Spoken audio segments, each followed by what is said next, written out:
Hi friends, in today's video, I'm going to be showing you how to cover a cake in rosettes. It's a classic and it's easier than you think. Coming right up.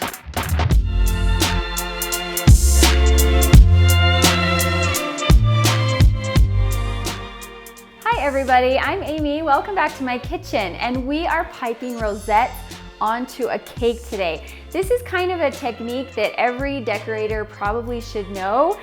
It looks complicated, but it's actually quite easy, and I'm gonna walk you through exactly everything you need and how to make this look absolutely beautiful. So the first thing you're going to do is you need to decide on your color scheme. Today I am doing pinks, but I'm gonna go like kind of in an ombre shade, and I'm gonna start with a dark pink and then a medium and then finish with a light. And then you just need to have a cake stacked and crumb coated, ready to go. I have mine sitting out in the freezer, ready to decorate as soon as my buttercream is ready. It can be any size, it can be any height, doesn't matter for rosettes on a cake. So what I'm going to do is I'm going to prep my buttercream first. I have made my buttercream. I have, if you'd like my simple basic buttercream recipe, I will link it below.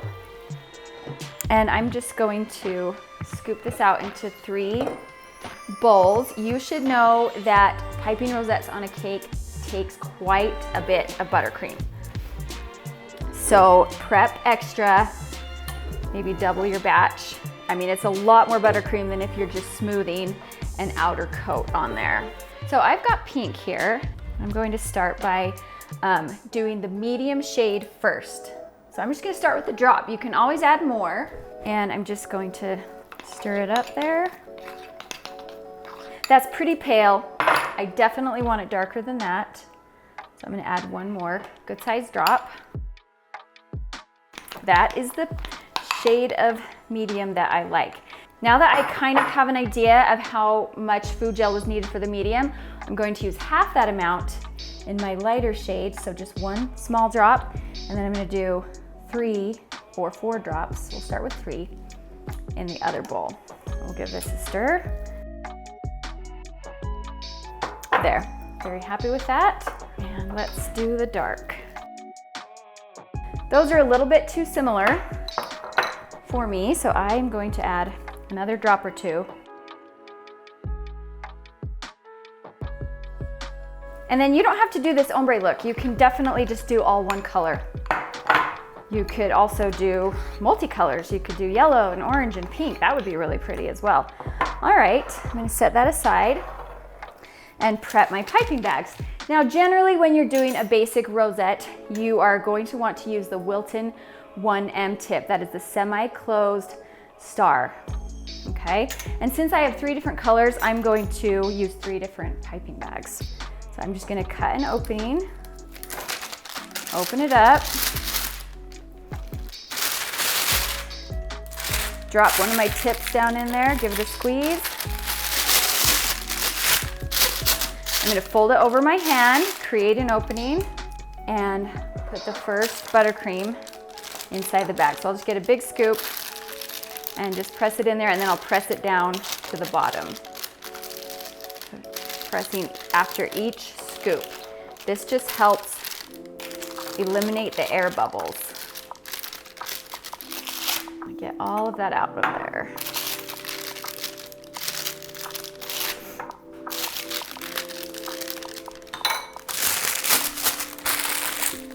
All right, then I'm just gonna twist and squeeze it down to the bottom. I'm gonna set that aside and then just repeat with the other 2 buttercream colors.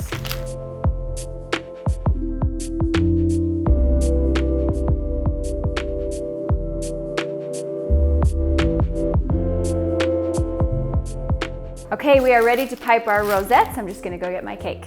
Okay, so I have my cake here. It's already crumb coated. It does not need to be perfect because it's going to be completely covered in rosettes.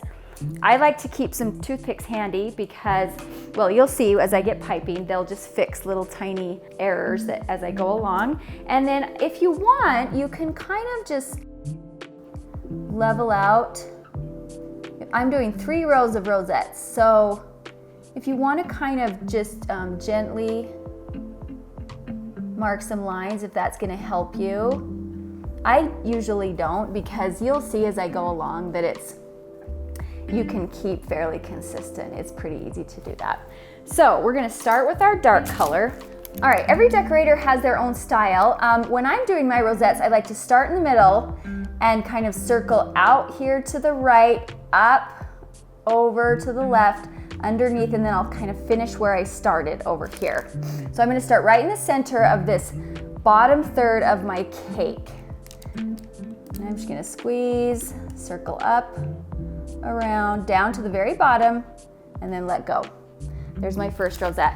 Now I'm going to start the next rosette right next to that, so that when I come around, it's going to cover this little unfinished edge right there. Right next to it, up and over, cover it, come down, and let go. And just keep repeating. Right next to it, up and over, barely cover it, and lift. And just so on. And as you get better at this, you'll get faster and faster. See, here's right here. See where that's sticking out just a little bit? Just gonna kind of ease it back in there. And continue on.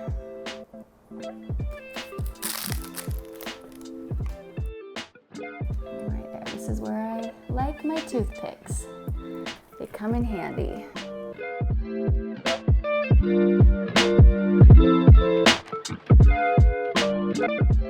Okay, when I get to the end here, I have one left that I need to do here. So I'm gonna start here, and I'm just gonna kind of bring it just maybe a little bit over that one and finish right underneath there. And I barely have enough buttercream. Right there. Okay, and there's our first row of rosettes.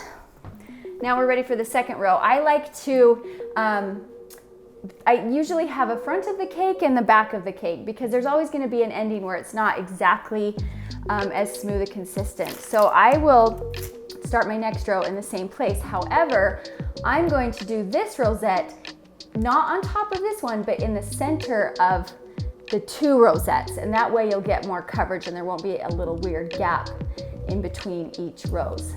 So do the same thing. I'm gonna start right here in the center. I'm gonna go over to my right, up and over it. Make sure I come down and cover these two rosettes and then finish right there.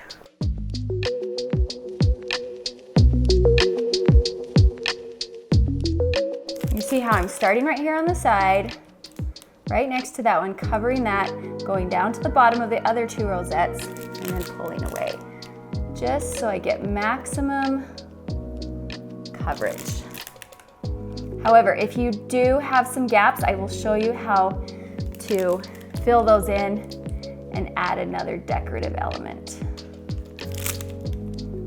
if you want.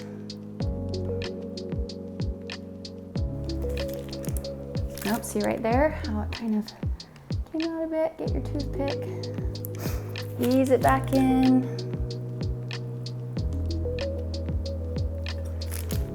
Okay, I think I'm gonna go for two more. A little bit. And last one, same thing, I'm gonna kind of cover both of them and finish right there at the bottom. Ooh, that's looking good. And really, it does not take a lot of time to do this. All right, let's finish up with our last row. Make sure you find your back of the cake, which is right here. And I am going to go a little bit, just a hair on top of the cake. I don't want to finish below, because then you'll have this weird line showing. I will go slightly above the top of the cake. So I'm going to start down here, just barely above, cover those two roses. Just like so. Start right next to it, above. It just leaves a pretty little ruffled edge right there. And once again, I didn't say this before I started, but I want to pipe the rosette on top in between the two rosettes on the bottom. So I'm not stacking them one on top of the other.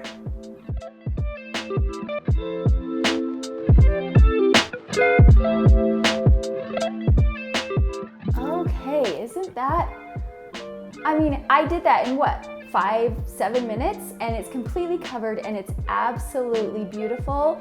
Now I have a little bit of leftover buttercream. You can continue with the rosettes around the top, or you could change it up and do a rope border or some swirls. I think I'm going to use my same color, and I think I'm just gonna do a pretty rope border on the top here. So I'm gonna start again, this is the back of my cake. That's where I wanna start the rope swirl. The rope swirl is just kind of like sideways roses, right? And then you could put more swirls in there. I'm just actually gonna top it off with some pretty sprinkles right there in the top. Not on the rosettes, just right there.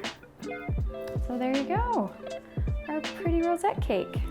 Okay, I hope you enjoyed this tutorial. I really enjoyed making this one. I love piping rosettes on cake, not only because it's so beautiful, but I covered that in probably 5 minutes. It's a really quick decorative technique that looks amazing. It's actually a lot faster than doing a smooth outer coat. So hopefully I walked you through all the details about how you get that perfect rosette look so the whole cake is covered. And if you give this a try, let me know. And if you want to see more tutorials like this one, make sure you subscribe to my channel. See you next time.